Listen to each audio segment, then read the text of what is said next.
పంతులు గారు, ఈ ఖైరతాబాద్ బడా గణేష్ గురించి చెప్తారా? శ్రీ గురుభ్యో నమః. మనకి ఖైరతాబాద్ పెద్ద గణేష్ 73 సంవత్సరాలుగా పెట్టడం జరుగుతున్నది. అది ఆనవాయితీగా చిన్నగా ఫస్ట్ స్టార్టింగ్లో 2 అడుగులు 3 అడుగులు పెట్టడం, దాని నుంచి 10 అడుగులు అలా పెరుగుతూ ఈరోజు ఈ సంవత్సరం 2024లో 70 అడుగుల గణేష్ను పెట్టారు. చాలా అద్భుతంగా ఉంది. ఆల్రెడీ చాలామంది చూస్తున్నారు. నిన్న సాయంత్రం మేము కూడా అటు వెళ్తూ చూసాము. మా దేవాలయం కూడా mint Hanuman temple, power Hanuman temple అని కూడా అంటారు. ఇది మింట్ కాంపౌండ్ చుట్టూరా మనకి గవర్నమెంట్ ఆఫీసుల మధ్యలో ఉంది. మేము కూడా మా గుళ్ళో వినాయకుడికి ప్లస్ మేము వినాయకుడిని పెట్టి కూడా ఇక్కడ పూజ చేయడం జరుగుతుంది. మన ఖైరతాబాద్ పెద్ద గణేష్ దగ్గర ఈ సంవత్సరము ఫస్ట్ టైము 70 హోమగుండాలు పెట్టి యజ్ఞం కూడా చేయబోతున్నారు. చాలా పెద్ద కార్యక్రమాలు జరుగుతున్నాయి. అందరూ కూడా వచ్చి చక్కగా పెద్ద గణేష్ని దర్శించుకుని విఘ్నేశ్వరుడి ఆశీస్సులు పొందాలని కోరుకుంటున్నాము. జై గణేష్ మహారాజ్కి జై.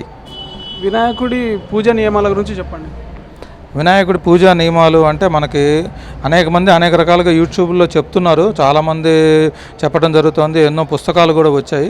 కాకపోతే ఏంటంటే మనము అనుకుని ఏదో ఒక విధానాన్ని ఫాలో అయ్యి మనం చేసుకుంటే చాలా మంచిది. మనకి 15 నుంచి 20 నిమిషాల్లో చేసేటువంటి పూజా విధానము సింపుల్గానే ఉంటుంది. విఘ్నేశ్వరుడి యొక్క నామాలు, తర్వాత దానికి ధూపదీప నైవేద్యాలు, తర్వాత వినాయకుడి కథ చదువుకోవటము, ఆ అక్షంతలు నెత్తిన వేసుకోవటము, ఇది చేస్తే వినాయకుడి యొక్క ఆశీర్వాదము మనకి కలుగుతుంది. అందరూ కూడా చక్కగా పూజ చేసుకుని వినాయకుడి ఆశీర్వాదం పొందుతారని ఆశిస్తున్నాను. జై బోలో గణేష్ మహారాజ్కి జై.